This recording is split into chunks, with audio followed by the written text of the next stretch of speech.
They get to the the mysterious Heelys repair shop that is located in an Old West town. It's a magical, mystical world. It's a magical day. It's not a Heelys repair shop. It's like a junk shop. Yes. Just like full of stuff. And a magic cowboy appears out of the smoke.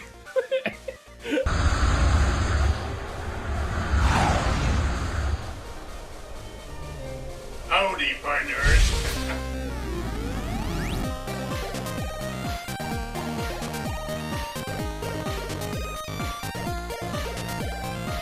Hello, and welcome back to the 214th episode. Good, Bad, or Bad, the show where I share movies and tell you a few. You too, your host, Mr. Brian Shillow, joined, as always, Mr. Kyle hitting Kyle. Today, we're talking about a little movie, a little kids movie. I was gonna bring up something about R. Kelly, and then I was like, probably not. Why? Because like Ryan, we believe we can fly. I was so confused at why you would. How dare you not remember Space Jam and know. totally forget that R. Kelly did the like main song in the. Is that R. Kelly? Yeah, that's R. Kelly. I Believe I Can Fly Yeah. is R. Kelly. For some reason, I thought it was like Seal or something. No, I think I'm well, thinking of so that one's R. Kelly, and then Fly Like an Eagle is Oh, who was it? Clapton, in Eric Clapton.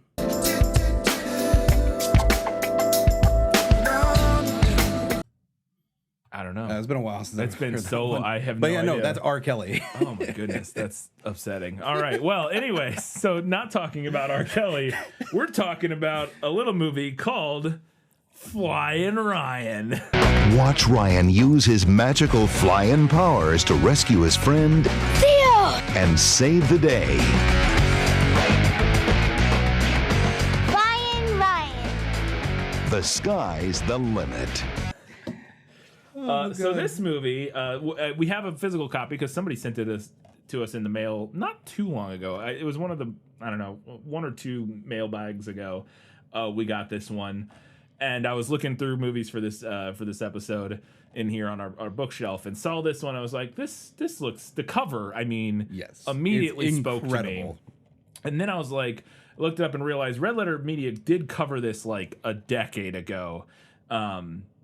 But I didn't remember any. I don't even know if I've seen their episode on it. But I could imagine. yeah, I could imagine. Cow, this movie is something. So we're just gonna get into it. 2003 film, written and directed by Linda Shane, financed by Roger Corman. Rest in peace. This is a Roger Corman production, which is interesting. Although he's not on the. He's nowhere on the credits. Yeah, what is up with that? I bet he's probably in like the actual film credits though somewhere. He must be.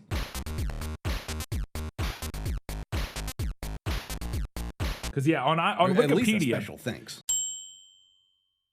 supposedly on Wikipedia it says Corman funded this, but yeah, his name is not on the DVD box anywhere. So I maybe is New Concord his company or Remember Point? That I have no idea. The crazy thing is, Remember Point still making films as of 2019. Really? Yes, I did look that up. Wow, fascinating. So let's just get into it because there's a lot to talk about with Flyin Ryan. We open up with classical music over RC planes cruising around in the sky.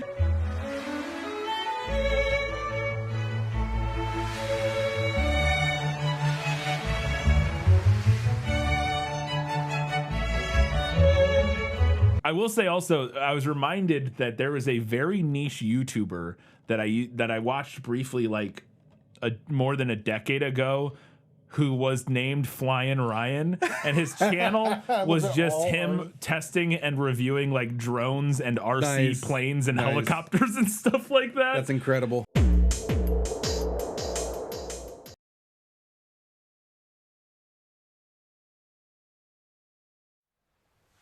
Hey everybody, it's Flyin Ryan here with a review of the Air Hogs Fire Wing. And no, this is not a dead bird laying on my table here. This is actually an RC flying vehicle. And this is called an ornithopter. And it was called Flyin Ryan RC. And I wonder if I thought it was just called Flyin Ryan, but I saw it had Flyin Ryan RC on it. And I wonder if he had like a legal dispute with, he's got like 130,000 subscribers, but he hasn't made a video in like 8 years. I don't even know if he's still alive. But when I was first getting into drones, I remember watching his channel for like some drone reviews or whatever. But anyways, that's my niche YouTube shout out for this episode. It looks so much like a real bird. It's so cool. the wild cats that are hang out around here like to come out and check it out sometimes. So we open up. Ryan's mom is moving him and herself, both of them, to the countryside. No dad in the picture. We'll find out later why. But they're moving to the countryside from the city. Yes. And Ryan's not psyched about it. Are you sure we're going the right way? There isn't anything but trees out here. Well, that's a good thing about moving out of the city. And what's the bad thing? Nothing. Life is going to be great from now on. The entire time this opening thing happened, I was like, are we in Canada? I couldn't tell. This looks a lot like, because the entire setting and tone of this film reminded me so much of Billy Owens. It does have a very Billy Owens vibe, which is because it's a cheap piece of shit kids movie produced on a shoestring budget, shot on a camcorder or whatever. I don't even have a clue what's going on. It does have a very similar energy, though. To me, it looked like it was maybe filmed somewhere in California. Did you ever figure out where it was filmed? It's in Northern California, Okay. just north of the Bay. It's a place called Clear Lake, because I actually mentioned it later on in the film. That makes sense, because that's kind of what it looked like to me. So they're going out to the countryside, and they pull up to this big house, and this is his Aunt Rita. Yes. We're introduced to Rita, who is his aunt, who they're going to be staying with. Well, his mom just got a new job out here somewhere, and so they're going to stay with Aunt Rita.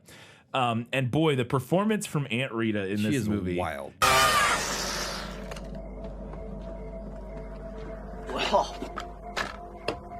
Will you look who the owl dropped off? Brian McGuire. I'm your blood boy, and my house is your house. She is especially in this opening scene. Her delivery is I don't even know how to describe it, so I'm just gonna put clips in because I'm not even. She's doing like this. Oh, I can't even do it. I can't even do it. I'm not gonna do it. Here you go. Here you go. It's I'm your blood boy. so weird. Also, she's introduced by chasing, like swinging a weed whacker around in the dark. She has a weed whacker and it's just like, ah! I'm like, all right, fair enough. And then, so quick introductions. She takes them inside to show them their room because it's late at night and they got to get to bed. And she shows them. She opens the door and we get this shot of Annie's room, and it's like a closet with a bed in it. This was like some Amityville horror shit. It really is. This house is kind of terrifying. But I love. She goes, "This is your room, Annie," and Annie starts saying, "Oh, it's kind of," and she cuts her off and goes, "It's small but functional." And she's like, oh, "Okay, I guess. All right, yeah, fair enough." This room's yours, Annie. Oh, It's small but functional. And then she shows Ryan his room, which is right next to it and is also very small. And then anyway, so she's done, and they address the whole like, is this place haunted? Yes. Well, I don't know. Your great grandfather did die right here. right here. And old Theo died right here. Right here? I think Aunt Rita's speaking figuratively, aren't you? Whatever you say. So then we cut to the next morning, and Rita's like, "It's time for breakfast. You must eat breakfast, motherfucker. You have to eat breakfast." It is required. Literally, yeah. You're taking the boy away without breakfast? I'll get him something in town. Well, I will let it go today, but from now on, the one meal we will share every day is breakfast. And that is essential. She's like, that's the she's very, because they're gonna skip breakfast this morning, and Rita is pissed that they're not staying for breakfast. The hell you are. She literally says it's the one meal we will share every day. And I was like, okay, all right, calm down. Sorry again about breakfast. Yeah, me too. Yeah. They leave though, and Annie is the name of the mom. She's taking Ryan. She's going into work. So, and this is the most like late 90s, early 2000s thing ever. It's the summer, I guess. So school's not in session. Yeah. So what does she do with her 10-year-old drops son him off unsupervised in a the middle city of that town. they've never been to before? Yes. They are in a brand new town. She just drops him off in the town square and is like, see you at 6. Look, Ryan, I'll meet you right here at 5:30. Have fun. I can walk back to Aunt Rita's. It's not that far. I may have remembered a time, at least, I mean, granted, the town I grew up in was a population of about 10,000. This is probably a little that size, if I had to guess based on this, look how the town looks. Around 2000, my mom would be like, okay, cool, here's the city park, have some fun, we're going to go out shopping. Oh, yeah, no, I'm not, I agree. I rode my bike all over. I was free to kind of ride my bike wherever I wanted in our neighborhood or like all around our town. But How things have changed. But if we had just moved to a new town, my mom would not have been like, hey, I'm going to work here, kick me out the door in the middle of town, see you at the end of the day. Like, that's insane. That's utterly insane. Ryan, are you sure you're not going to get lost? Mom! But he drops off. But luckily, the park in this town is just full of children. There's like dozens of kids in this town all just playing in the park all day. And this is where we're first introduced to the bullies, and we're introduced to them by a sick ass skateboard montage. Yes.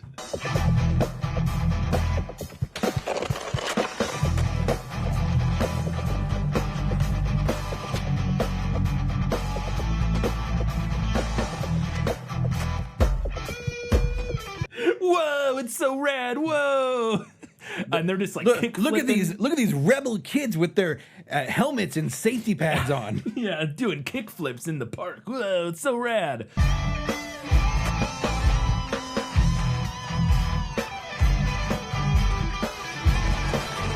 And then they'd see Ryan and they're like, who's this nerd? We've never seen. We better fuck him up. We better bully him. And they immediately go over to him. Hey, there's a kid over there. Anybody know him? No. Let's go check him out. And they just start bullying him. And I love he's carrying like the world's saddest soccer ball. He has a soccer ball. It's like half the skin is off. Yeah, it's like completely shredded. And the main bully walks up, and the main bully's name is Dirk, which is a great bully name. Yep. And he comes up, he's like, you call this a soccer ball? I'd rather kick you around. You call this a soccer ball? I'd rather kick around you. Yeah. And then they literally go, come on, guys, let's get him. And I'm like, this is incredible. It's the most stereotypical thing. It's so funny. Hey, guys. What you gonna say, carehead? My name's Ryan.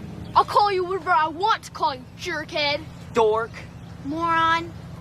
Come on, guys, let's get him.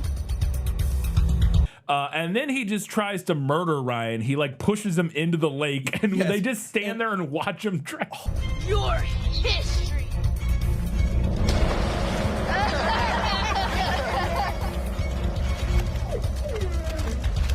Hilariously, okay, like he's clearly in like waist deep water. Yes. But like they're like, you need to pretend like you're drowning. Pretend like you're drowning. He's like. And also, this kid can clearly swim. He can clearly knows how to swim, but he also has to pretend he doesn't know how to swim. So he's just like, in like a foot of water. Yes. It's the scene from Robin Hood Men in Tights where he's, I'm drowning. I'm drowning! Oh God, I'm drowning! What the? Oh. Just stand up. Yeah. It's so funny.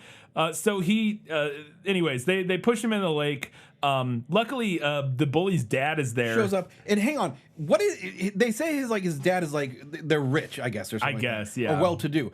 What is his dad's job? Is he like professional fisherman? Professional fisherman? Nothing, Dad. Yeah, we'll do you nothing away from my favorite fishing spot. Bass don't like noise. And if the bass aren't biting, I'm not happy. That's the most insane thing. Okay. I think that's his job. That's all he ever does. see. Yes. And he's always dressed in like angling gear or whatever. But if he doesn't have a boat, he fishes off the pier. Yes. It's like, that's not what okay, whatever, sure. But he shows up luckily to tell his son that if he keeps being an asshole, or no. He's like, you're scaring the fish, and if you keep that up, I'm gonna have a bad day, and if I have a bad day, you're gonna have a bad day. I'm like, oh great, just kid child abuse right off the jump in this movie. And if the bass aren't biting, I'm not happy. And if I'm not happy, you'll be miserable. Capiche? Yeah. Now get out of here. And then the bullies are like, fine, we're out of here. And then the dad just looks at Ryan drowning and goes, and he walks off. I guess he'll be fine. But luckily, Nikki is there, who is this the girl character, the girl lead in the movie. She shows up, she grabs a big stick, and I love that she can't quite reach him with it. So we cut to Ryan swimming to the branch, and then it's like, okay, so he can swim, clearly. So he swims over to the branch, and she pulls him out of the water. Sorry, she doesn't pull him out of the water. He pulls her into the lake, and it's a funny meet cute or whatever. Okay, here goes.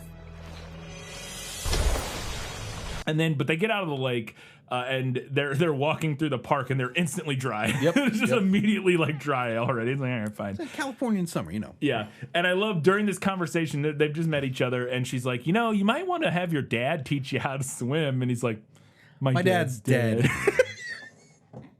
You might want to have your dad teach you how to swim. My dad died when I was 3. Oh, okay. They get back to her house, though, and I don't know if you noticed this, but leaning against the light pole in the front yard of her house is the pogo stick of my childhood. Was it the one that's like green? Pink and green handles. Green.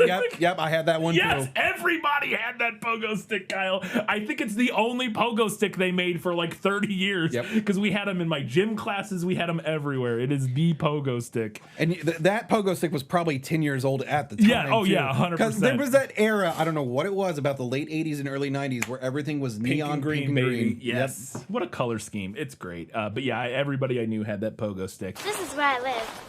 It's kind of small for such a big family. I'm not rich like Dirk Cooper. Neither am I. But hey, I could teach you how to swim if you like. For real? It sure is Minsk is the capital of Belarus. Is Belarus a country? Just south of Latvia. We cut back, he drops her off. We cut back, and I think it may be the next morning or whatever, at Rita's house. And I... You know what wouldn't have been out of place, honestly? I was really hoping, because they have like all the kids doing fun like kid activity stuff. Yeah. So moon shoes.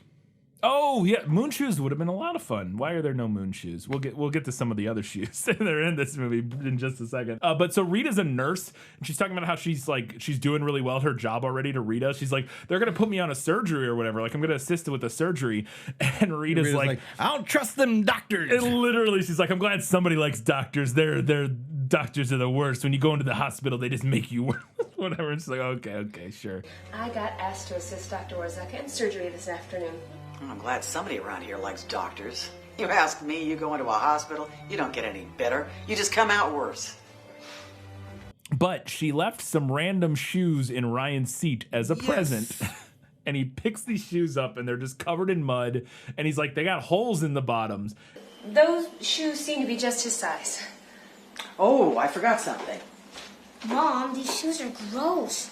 They're all muddy and they have holes in the bottom. I know, but it's the thought that counts. And I thought he meant like they were worn through. Yeah. No. This motherfucker's got Heelys. They're Heelys. All you need is wheels, and then you can heel all around. Do you have any wheels? Nope, but I know just the place to get some. Heelys! Which is incredible. You kids don't know what Heelys are, but they were the shit back in the day. Freedom is a wheel in your soul. It's Heelys, and it's all about fun. It's the equivalent of the soap shoes, basically. Yes. They were the way more popular version of the soap. Soap shoes were a very niche thing. People who devoted their lives to soap were called soapers. This is the story of the last original soaper. Holy crap, dude! Heelys were very popular for like 10 years or whatever. Then do you have a pair of Heelys? I did not have a pair of Heelys. I had them. I could never get them figured out. My brother. They're not just like simple. Like you have to learn how to use them. But I never had a pair of them. I did want a pair of them like 5 years ago. I had this random wild hair. I was like, I never had Heelys as a kid, and now I want to try Heelys. I'll tell you, the moment my brother stopped using them is when he twisted the shit out of one of his ankles. Using them, it's like, okay, I'm done with this shit. Yeah. I'd be interested if I could use them now. I think I looked not that long ago, or like 5 years ago when I thought that, and they didn't sell them in my size. No. And much like soap shoes, once the interest kind of faded, discontinued, and gone forever. Yeah.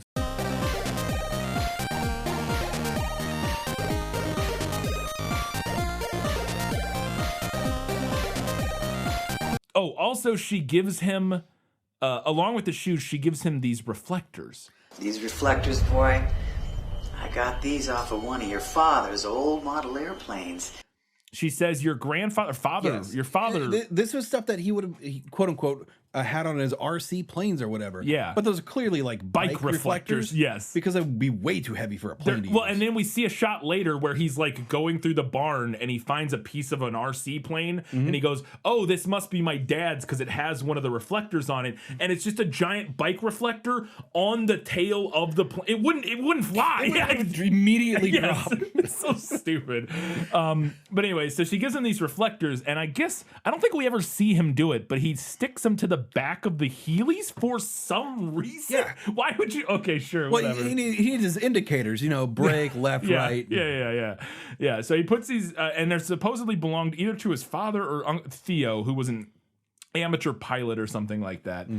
Your great-grandfather, Theodore McGugan McGuire, gave him model airplanes to build. Well, Theo himself was an amateur pilot, one of Lakeport's own Wright brothers. And old Theo, well, he wants you to have these. So she gives him these reflectors. And then this is where he's talking to Nikki, and Nikki realizes, oh, these aren't regular shoes. They're Heelys. And she says Heelys, and the holes in them are for the wheels, but they don't have the wheels. So they got to go get some wheels. Yes. So they venture to an old west town. Yes. This is Old Town. It's more like a ghost town. It's very hot out here. Yep. An old west town full of magic. What is happening? What is going on in this movie, Kyle? It's so weird. He needs wheels for his Heelys, so they go to an old west, sure, whatever. Oh, also, in that exchange, I don't understand what they're saying here, because he says they got to ride a paddle boat. Yes. To the town. While they're on the paddle boat, they have this exchange where she says, I don't know what they say. Also, this is a funny technical thing. When they're in the paddle boat, you can clearly see like they were on like another boat or something like that with the camera rig, and they had a reflector. Yes. There's one shot where that reflector is hitting Ryan super hard. There's numerous shots in this movie where you can see the reflectors. Once you've worked with the reflectors, are so obvious when they're being used poorly in movies. It's just like light blasting up from a low angle into someone's face in a way that makes no sense. Catch something while I'm gone. Capiche? I capiche. But they have this exchange where she sees these like reeds, and she says like, oh, the native people used to make boats out of, and she says some word like toolies or something. I don't know what she was saying. Yeah. The Pomo Indians hunted, canoed, and fished right here on Clear Lake over 3,000 years ago. And their boats were made out of tule reeds. And he goes, toolies? Like tule boobs? And their boats were made out of tule reeds. Tule boobs?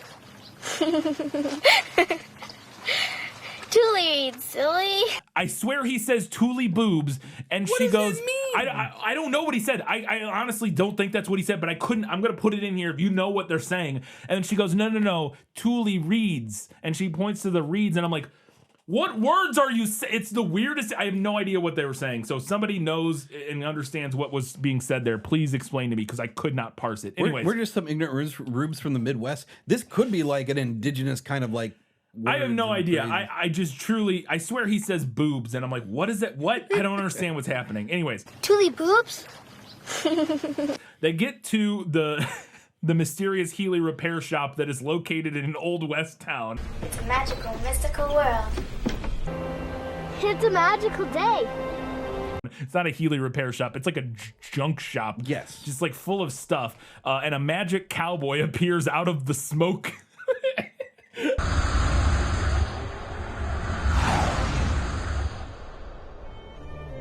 Howdy, partners. And he says, not all hearts can accept magic. Can you? And Ryan goes, what? No, he goes, I can try. Not all eyes can see the magic. Not all hearts can accept the gifts. Can you? I could try. Now look here at this model airplane. He literally just like, what is I could try. I don't know. Anyway, so they're looking through all this stuff, and he's like, oh, I need wheels for my Heelys. And the guy's like, well, good news. This RC plane I have has Heely wheels on it. Yeah. Well, I'll be. It has exactly what you need. wheels. Here. What, Brian? How else is the Heely industry gonna stay in business? They're making RC wheels. They're making RC wheels. I guess that's what they transitioned into, I guess.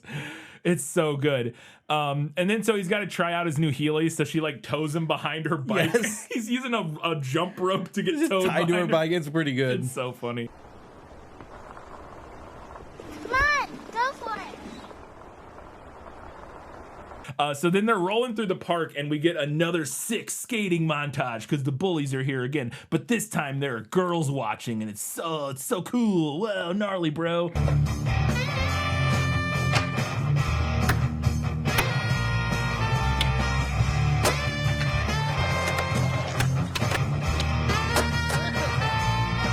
The guy's just eating it over and over again, trying to kick flip off that gazebo. Yes. They just like keep crashing.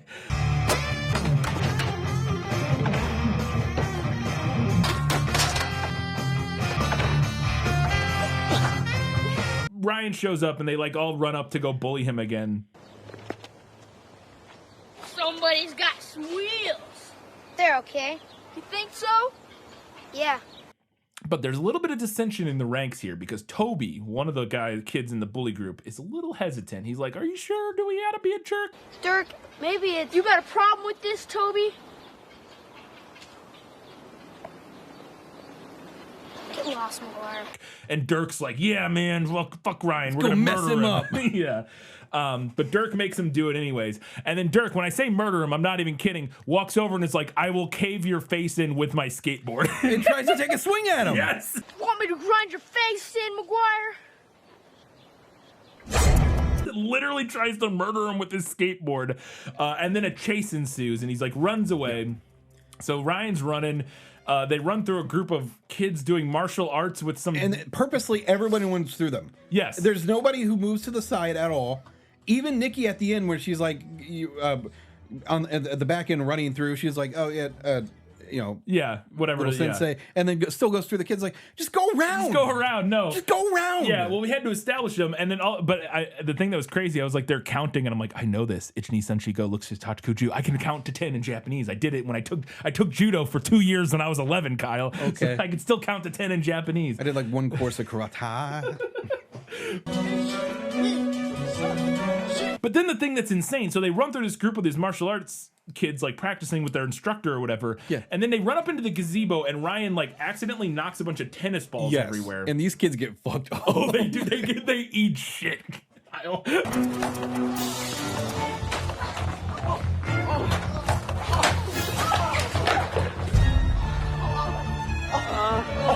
These kids on the skateboards come up into this gazebo and hit the tennis balls, and they all just eat it completely. And they're like rolling and moaning on the ground like they're dying.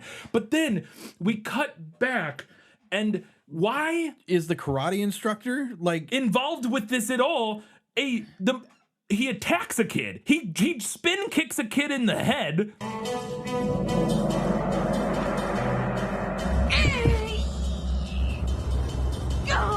Yeah. And then a motorcycle drives at him. Yeah, what? What is this? What does this have to do with anything, Kyle?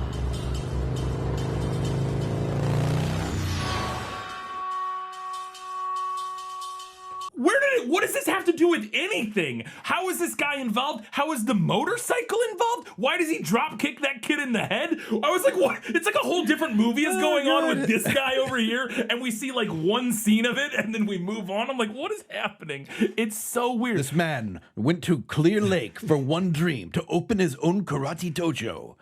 So he could kick one kid in the head and jump over a motorcycle. But must now deal with the local miscreants and a motorcycle killer. It's so funny, dude. I was like, what is happening? Then Ryan gets away and runs up some hill, and then the bullies follow. Ryan did follow the number one rule when it comes to dealing with bullies back in the day. Cardio, cardio, cardio. Oh, yes. Yeah. But then the bullies come upon this girl who's sitting on an ATV. This is wild. So this movie is so unsafe for children. No, Kyle. it is. They're constantly. They basically say, "Hey, we're gonna go kill this guy. You want to join?" Yes. Yes. Karate ride your ATVs? Why should I let you? Follow me and you're for a showdown. Cool. Great.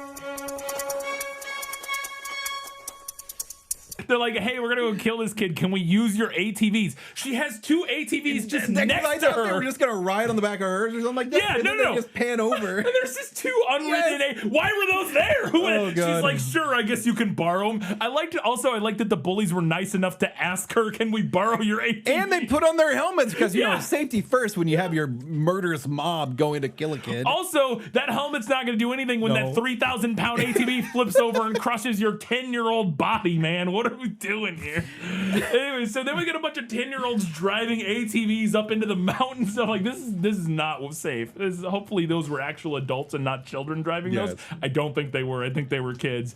But then Ryan gets to a cliff. He's trapped. And the ATVs are coming, and he's trapped. What is he gonna do, Kyle? Magic.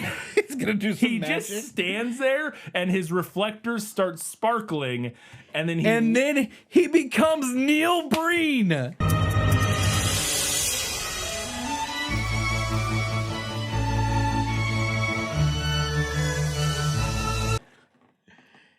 It literally, it's what it is. Was it Twisted Pair? Yes. Where he like jumps from like. I think that was Twisted Pair. Yeah. Where he jumps from one part of this. He jumps over this ravine, and it reminded me so much of Neil Breen jumping up to like that the pipe or whatever. The pipe or whatever. Yeah. It's great.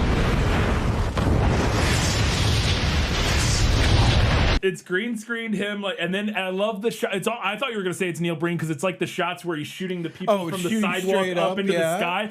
Closing down a bank, fixing an election. It's all easy. Network-centric warfare. Because the shots of Ryan flying is just shooting up towards him, looking at the sky, and he's like, whoa! As he floats around. It's so funny. So he flies, and just some incredible flying shots. And then he lands on the other side of the ravine, and the bully's like, we'll get you next time. Which I guess it shouldn't have been that hard to get to him because it cuts, and the next scene is Nikki with Ryan, and she was with whatever.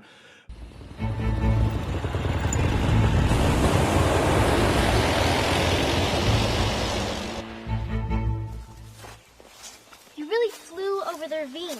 I guess so. But they're chit-chatting, and he's like, and she's like, so you just flew? And he's like, yeah, I don't know, I just flew. And she's like, do you want to see if you can fly again? And he says, maybe. Do you want to see if you can fly again? Well, maybe. And I'm like, what do you mean maybe? If you're a kid and you just flew, I'm flying again immediately. What do you mean maybe? Oh, and then the thing that this movie does that's crazy is I fully thought I knew what was going to happen in this scene, which is she's going to go, oh, you flew? And he goes, yeah. And she goes, just try it again. And then he's going to try it and it doesn't work. Yeah. Right? And she goes, oh, you're saying it. So no, no, he pulls off some David Blaine shit. Here goes.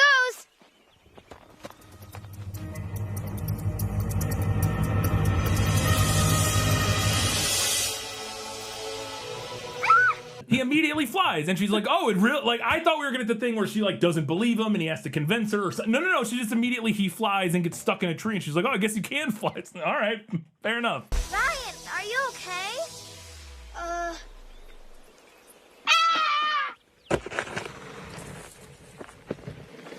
That was fantastic. And then we cut to the next day, and he wants to hang out with Nikki again. So I love this because it's just such a weird exchange. He calls Nikki's house, and he's like, and Nikki's mom answers. Yes, this is such a weird exchange. It's so weird. He goes, "Is Nikki like?" He goes, "I hope it's not too early." He goes, "Hey, is Nikki there? I hope it's not too early." Yeah. And the mom responds with, "Morning.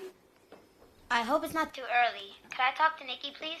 We're always awake around here." "We're always awake around here." Okay, what? What does that mean? I think it might be a joke that because she has like a newborn that like the baby keeps her up all the time. Maybe I think she said she has like 8 siblings, right? Okay, I think that's what it is that there's like the kids like keep her awake all the time is the idea, but it is a very weird exchange.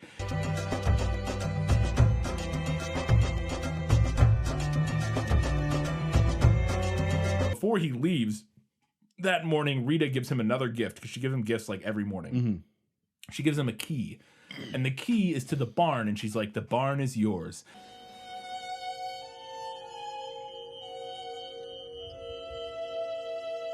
You can use it, do whatever you want with the barn now. Or go get tetanus. Go get tetanus. Yeah. So then he goes and he meets up with Nikki, and they're gonna go do some more practicing flying. So they go to the lake, and I don't know why they're flying. He goes to the lake and he starts flying at the lake. They're like on the pier, and my favorite thing about this is maybe my favorite scene in the movie is. He starts flying, and in these early scenes, every time he flies, we just get like classical music playing, and it's such a weird juxtaposition.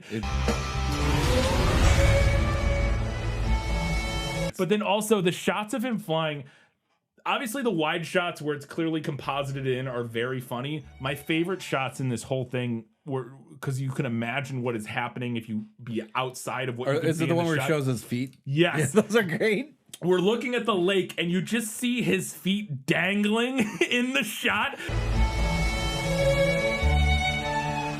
I really hope that they do like a jib where they just lift him up from like his 100%. harness. That's what it was. They had a jib arm with a harness on a boat or on the side of the dock or whatever, and they're just swinging him out over the water, and he's like a pinata just getting swung around, and all you can see is his feet, but it paints such a great picture in my mind of like what is going on outside of the frame of the shot. It's so funny.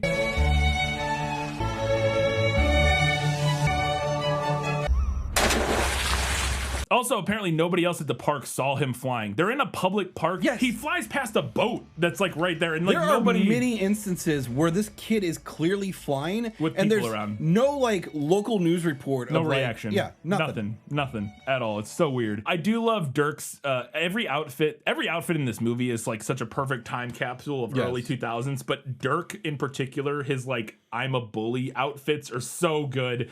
Like the blue button up unbuttoned over with the like puka shell necklace and his like spiked hair. Dude, everything is like, is he just supposed to be like a miniature version of Dexter from The Offspring? I mean, yeah.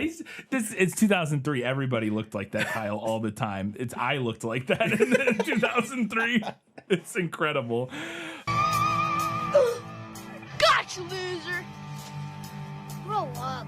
What, you think you're so tough? We'll see about that one of these days, punk. And then he gets home that day and his mom bought him a new soccer ball. And this was so weird to me. She's like, hey, I got my first paycheck here. And she gives him a gift and he pulls it out. It's a brand new soccer ball. Thanks. It's brand new. And it cuts to Rita and she seems pissed. It's brand new.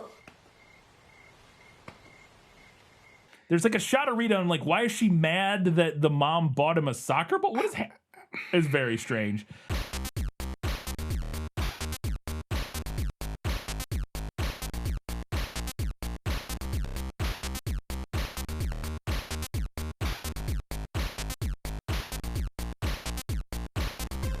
Anyways, then later Nikki and him go into the barn to like, because it's his barn now, and they're going through it and they find dog.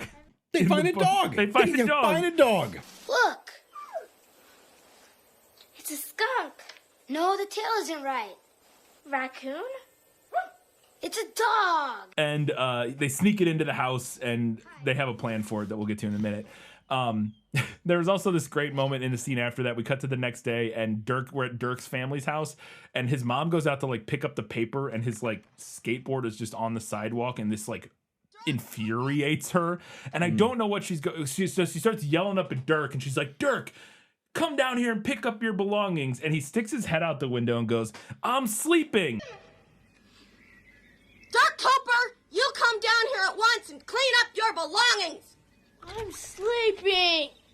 As he's fully dressed in all of his clothes. I'm like, all right, yeah, sure, you're sleeping, whatever. And then his mom says something that I do not understand what she's saying. Because then the dad comes out and she's like commiserating with the dad about how shitty their kid is. And she goes, I've told him so many times that the night mistress ruins these expensive things that we buy for him. Oh, Frank, he just doesn't listen to me. I have told him so many times that the night mistress ruins these expensive things that we buy him. When he leaves them out. What is she saying? I'm pretty sure the night mistress is Rita because she's always up at night. Is and going that around. what they mean? Yeah. Oh, I was like trying to figure out if maybe she meant night mist. Maybe she said night mist like dew or something, but I don't know. The night mistress ruins these expensive things. The night mistress. But I swear she says the night mistress ruins these expensive things. I'm like, the what? The night mistress? What are you saying? So the dad takes the board and just throws it into the trash. Yeah. TJ, little bastard. Okay, did you think that anything of that I thought was happening here? He throws it in the trash, and we get a close-up in What is that green goop stuff? That Okay, I thought what we were gonna get was that because we get that close-up of the green goop. I was like, oh, we're setting up. It's gonna like mutate the skateboard, like give the skateboard magic powers so that at the end of the movie, Dirk has the skateboard with, and then Ryan has his Heelys, and they can have like a flying battle or something. No, the magic green goop is nothing. It's just like supposed to be gross, I guess. I don't know. So yeah, his dad throws away the thing, and then he comes back. His dad comes back and is chatting with his mom, and in the middle of this kids movie, grabs her ass, just fucking grabs a giant handful of her ass, and it's like, I'm gonna come back here and you, and you're like, what is happening? I'll be back for coffee, and you. Capiche? I do capiche. What are we doing? It's so weird. My God. It's so weird. It's out of nowhere. It also is weird for these characters. It just makes no sense. It's very strange. Don't ever do that again. Rita is on her porch, swinging on the porch. She has like a porch swing. Yes. She's okay. So she sleeps during the day and does stuff at night. Yeah. For reasons. Because she thinks the place is haunted. Because she's crazy. Goes on around as much during the day. Yeah. Anyways, I honestly thought she was having a fucking stroke. Yeah, like where she just like, yeah, like lays back. I thought she was having a stroke in this like rocker thing. Well, and the thing that drove me crazy is the sound effect for the rocking swing or whatever. Mm-hmm. It's like one of those patio swings, and they have one sound effect that they use for it swinging, but it's only one part of the swing. So those rocker things go but we only get over it, and I'm like,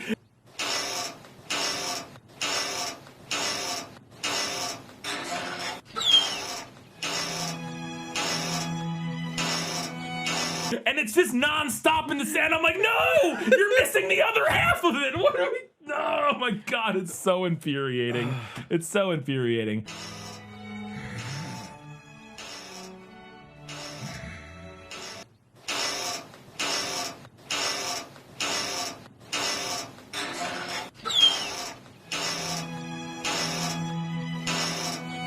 Then we go to the skate park because this movie, much like that one weird blue alien movie, has a sick ass indoor skate park. And so we show up to this skate park, and Ryan's like, I want to try out my new skateboard. Oh, because Rita gave him the skateboard. She found the skateboard in the trash, gives it to Ryan. He wants to try it out at the skate park, but when he gets there, Dirk comes over and is like, Dirk is on top of the half pipe. Yes. Right? Yes. In like his skateboarder throne. A plastic lawn chair. Yes, it's great. He is king of the skateboard hooligans, yes.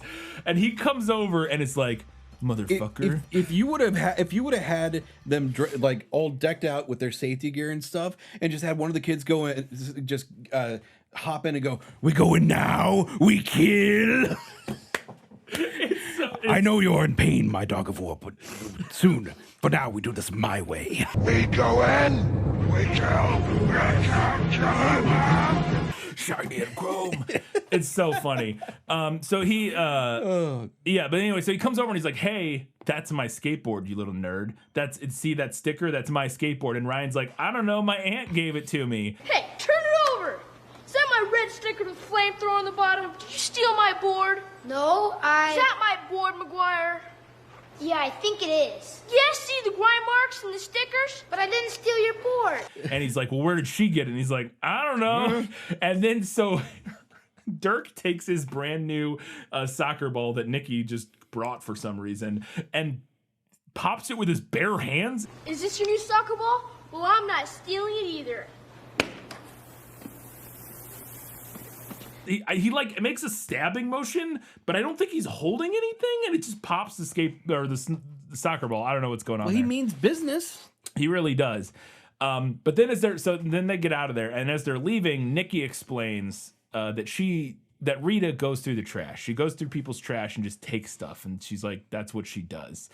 She picks stuff out of the trash that she likes, puts it in her truck, and takes it here. She doesn't steal. Right.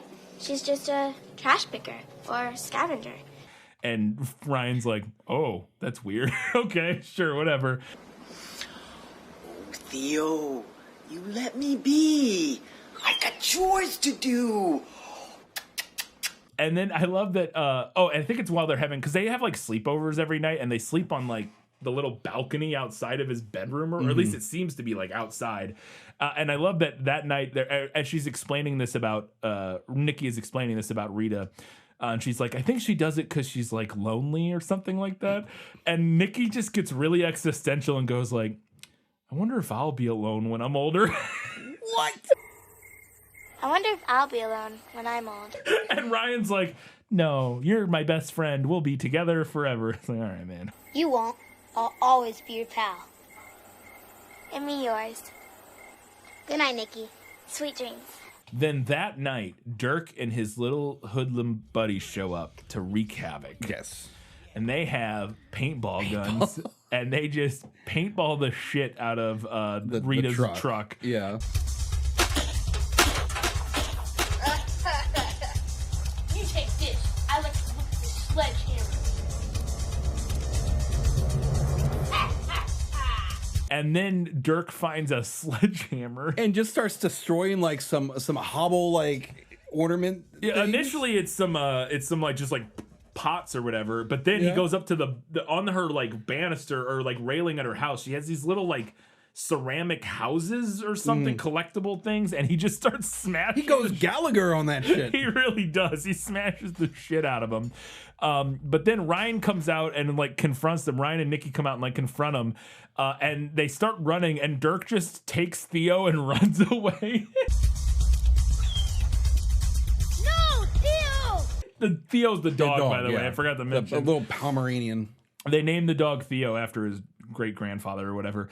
And then Rita shows up with her fucking weed whacker chasing the kids, and she chases Toby, who's the little shit who's like kind of like hesitant to be involved. She chases him up onto the and then Toby pushes her away. She loses her balance, and like the old woman she is, shatters her hip.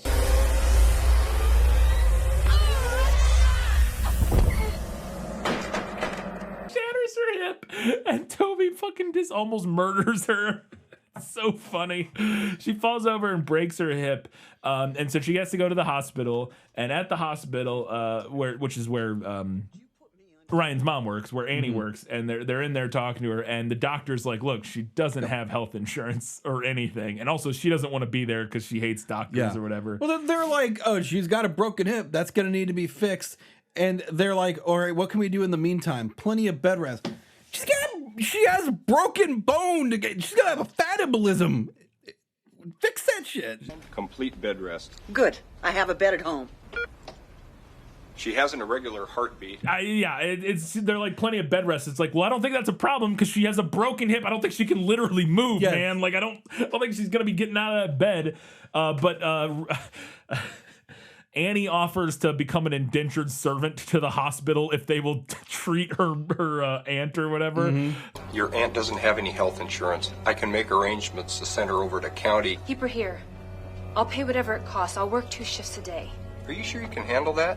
3 if you let me. But then Ryan decides, goes full fucking John Wick because they took his dog. And he is like, I'm gonna fucking kill these kids. He comes strolling into, he's on a revenge tour, man.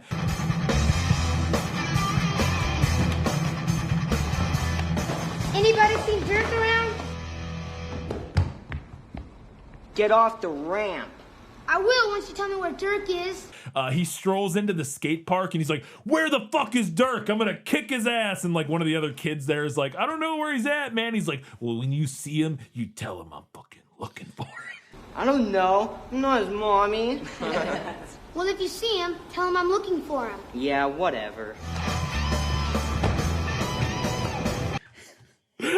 And I love they walk out and Nikki tell him I'm coming and hell's coming with me. You tell him I'm coming, and hell's coming with me, you hear? It is, yeah. I love it. And then they're walking out of the skate park and Nikki's like, I can't believe you did that. That was so right on. I can't believe you did that. That was so right on. That was so right on. It's so good. Oh my God. Meanwhile, where Dirk actually was, he's fishing with his dad at the pier. And his dad was some of the greatest lines ever because his dad just fucking hates his son so much.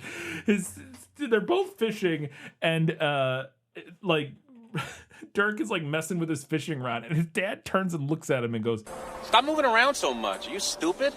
Ugh. So funny. And then Ryan shows up and is like, where's my dog? Again, still full John Wick mode. Assholes. And Dirk is like, I don't know, man. I don't remember how the scene ends, but he won't tell him where it is or whatever. Tell me where my dog is. I don't know what you're talking about, McGuire. I don't even like the way you're talking to me. You hear that, carrot head? Call me what you like, but tell me where my dog is. Yeah? And what if I don't? Then they're walking through town, and what the fuck is this scene, Kyle? This is like a random inserted like shot. It must have been somebody knew somebody, and they tried to figure out a way to get this into the movie. Mm-hmm. They're walking through town, and he like looks in I think this is when they're handing out the flyers. Yes. He like looks in a window, and there's like a belly dancing troupe belly dancing, and he's like, oh, wubba, wubba, wubba, and that's it. And then the scene, I was like, what? Why is okay? That 100% that's in there because like we filmed a thing because we knew these people. Yeah. Now we got to figure out how to do it. How to get it in there? I don't know. He like sees them through a window and that's it. That's the end of it. That's nothing. It's nothing. It's so weird.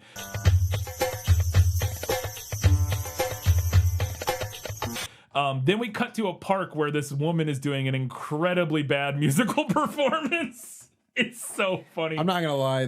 From like when they're chasing, when they're doing the whole dog search thing, where they get to the quarry, my brain just turned off. To be fair, there isn't anything happening. It's just it's terrible music and them handing out flyers for 10 minutes around town.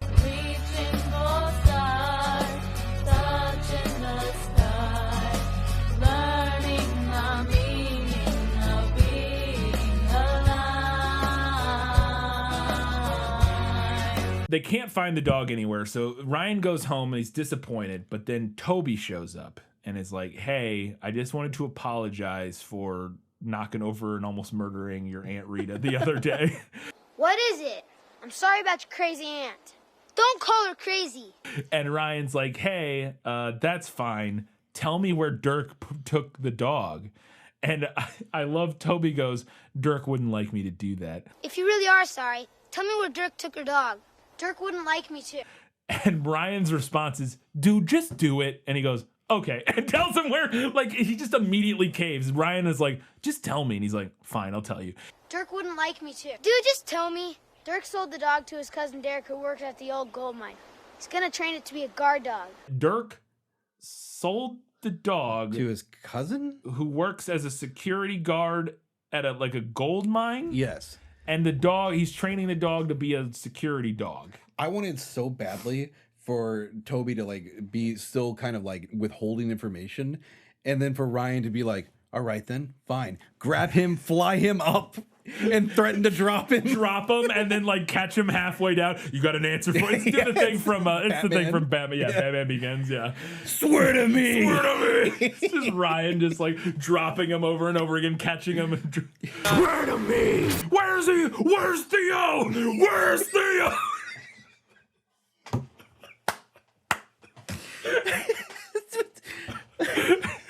It's so good. Anyways, so then Ryan, he knows where he is. He's got to suit up for battle.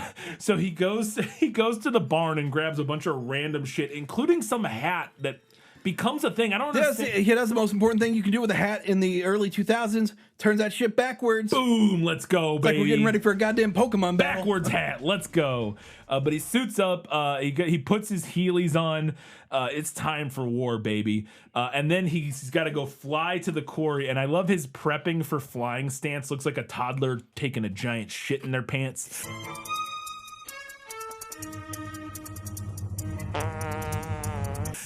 He balls up his fists and he's like,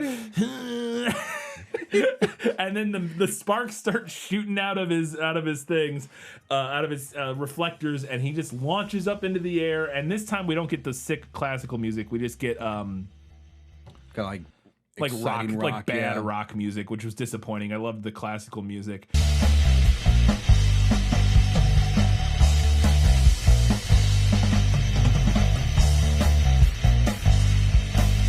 And then so he lands at this quarry, which I would love for like anytime he does the flying, everybody just hears the music and they're like, "What's that? Is that classical?" What's that? Is that classical? It's really good. But he lands in this like abandoned quarry or whatever, and I was like. Anyway, so he gets to this quarry, and there's a guard who's like sleeping at the gate, and when he sees the guard, he like gets his hat out and puts it on, and then sneaks past the guard. I'm like, was the hat important for the sneaking, or why did he put the hat on to sneak? It's Time Lord technology. It makes him unnotable.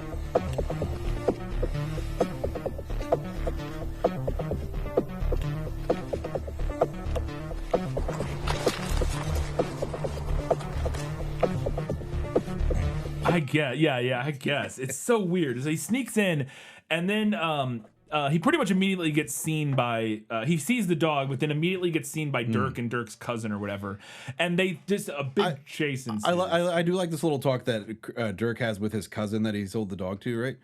I don't remember what is he. That they're like, we're going to turn this into the greatest guard dog ever. All I got to do is starve it for a few days, and it'll be ready to bite anything. Keep that mutt hungry for a day or two, it'll bite like a shark. But then they see Ryan, and we get a big chase. And I love that the climax of this movie takes place at a set that is clearly the same location like a Roger Corman like action sci-fi movie would take place. Like it looks like the same set that like. I don't remember the name of the movie, but there's so many movies we have watched where like the big climactic battle takes place at this kind of place. I was literally wondering, I'm like, I bet this is a set that was used in other Corman movies, and Corman was like, here, you can use I know the people or whatever. That would be insane where you're like, hey, Roger, you got a location we can shoot here? Yeah, I've done about 50 films out here. I own a quarry that we don't really do anything there. But it's just there if you need it. Well, and my favorite thing is like all those movies are normally like, a bunch of like stunt performers like running around and doing that. In this movie, it's just a couple little kids running around on dilapidated machinery that looks like it's all rusted to about ready to fall apart. Yes, it looks so dangerous. It's like this is definitely super safe and chill. This is great. Also, I love the speaking of Dirk's bully outfits, he's wearing the sick ass flame button down in this one. He looks like a mini Guy Fieri. He does. He really does. It's so good.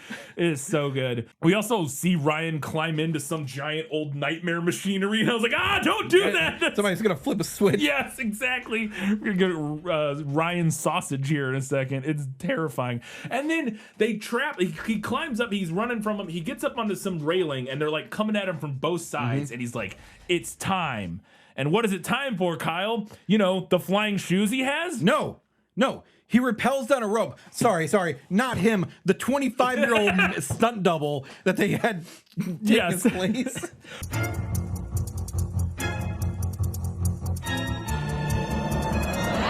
What? Rappels, and who is clearly wearing like a harness and like actually rappelling, but then in the movie Ryan is just like sliding down the rope. It's like they turn with Ryan like they're gonna do that, and then clearly it's just a 25-year-old man. Yeah, like again, fully in a harness because he's laying back the way you would like actually rappelling. Except in the movie, Ryan doesn't have any of that. He's just supposed to be sliding down a rope. But again, why is he? I'm like, you have flying shoes. Why are you doing this? What is happening? So he finally gets away. They're like, wow, I didn't see that coming. And he gets to the dog. He unhooks Theo. And I'm like, all right, man, you got the dog. Fucking fly. Come on, fly away. And he doesn't. No, he's got to stuff the dog in his backpack. That's true. He does have to stuff the dog in the backpack so he can have the cover shot right there. Wait right there, kid. Got the dog. But he does get the dog in the backpack, and then he does fly away. And the greatest still image of him composited on top of just a screenshot of them on like this machinery standing there, and him like floating around above them in the sky. He's flying. And then he shits on Dirk's face. It's a bird, I think. Yeah. It's supposed to be a bird, but it's funny because it happens right after Ryan flies over him, and you're like, all right. So then, as he's flying home, he gets away, and as he's flying over Nikki's house, his hat flies off, and she's like, oh, Ryan. And it's like, that's the whole reason for the hat, I guess, is so that it can fly off and she can see it. Makes it to the hospital. He runs in with a dog, and people are like, hey, that's probably not a very sanitary thing to have in a hospital, especially near an OR. Yeah. And they're like, fuck you. We don't care. She needs this dog because she speaks for the first time since breaking her hip. Mm-hmm. Thought he was a skunk mutt when I first saw him. You're speaking again. Well, you know there are no dogs allowed. But you didn't see a thing, right? Apparently the hip caused like some sort of, I don't know, who knows. But anyway, so she's very happy to see her dog again. Oh, also we did get a title drop when Nikki sees him. She goes, Flyin Ryan. Then him and Nikki are leaving the hospital. She shows up and she's like, hey, I got your hat. And they're walking out, and he puts the hat on backwards, and he looks like right down the barrel of the camera as he's doing it. I think because he was nervous, because right after he puts the hat on, she like kisses him, and it's like the cute ending of the movie. Like she gives him a quick kiss, and then he Heelys off into the night.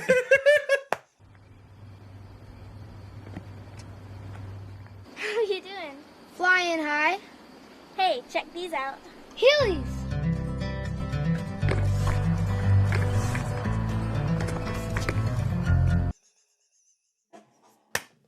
It's the greatest ending. He literally Heelys into the sunset, Kyle, arm in arm with Nikki. It's incredible. I think she has Heelys now too. I think they literally might both Heely into the sunset together. It's incredible. And then again, because this movie is also an hour and 30 minutes long, but is actually only an hour and 15 minutes long, we get the same kind of credits from the last one. I forgot to mention that in the last one, which are the full character shot with their actor's name for like 10 seconds. But in this one, there's a narration too that just says their name like a robot. It's like Andy Weiss, Andy Weiss, Connor Snyder, Genevieve Rupert. And then I don't know, you may have turned it off before it got to it. Did you watch any of the credits? No. If you get through the first song in the credits that plays is boring and nothing. It's just like generic music. Then it gets like a Disney movie style, like power ballad, Kyle. I'm not fucking kidding. I don't know. I don't think the song was written for this movie, but it's incredible. It's a song called like Just Believe. If I could just believe in something bigger that I cannot see. That is about like flying and soaring, and it's like soaring to the magic of my destiny. But it's like this, but it's like a woman power ballad. It's incredible. I was like, what is it right up there with Hold On to the Vision? Yes. I could fly high, soar into the magic of my destiny. Incredible.